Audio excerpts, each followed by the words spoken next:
బంగారానికి అధిపతి ఎవరో తెలుసా? దాని గురించి ఇప్పుడు తెలుసుకుందాం. మగవాళ్ళు ఎక్కువగా ఇష్టపడే వాటిల్లో నగలు ముందు వరుసలో ఉంటాయి. ఆ నగల్లోనూ బంగారంతో చేసిన నగలనే ఎక్కువగా ఇష్టపడతారు. బంగారానికి మహిళలకు విడదీయరాని సంబంధం ఉంది అనడంలో ఎటువంటి సందేహం లేదు. ఇదిలా ఉంచితే రోజు మనం లక్ష్మీదేవికి పూజలు చేస్తుంటాం. ఎందుకంటే ఆమె మన ఇంట్లో ఉంటే డబ్బుకు లోటు ఉండదు. సిరి సంపదలను ఆమె ఇస్తుంది. సిరి సంపదలు అంటే డబ్బు, బంగారం, వెండి వస్తువులు అంటారు. అయితే అసలు బంగారానికి అధిపతి ఎవరో తెలుసా? దాని గురించి ఇప్పుడు మనం వివరంగా తెలుసుకుందాం. కానీ అంతకంటే ముందు మా ఛానల్ని సబ్స్క్రైబ్ చేయడం మాత్రం మర్చిపోకండి.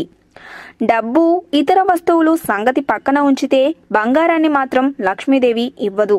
ఎందుకంటే బంగారానికి అధిపతి లక్ష్మీదేవి కాదు, మరెవరో అని ఆశ్చర్యపోకండి. బంగారానికి లలితాదేవి అధిపతి.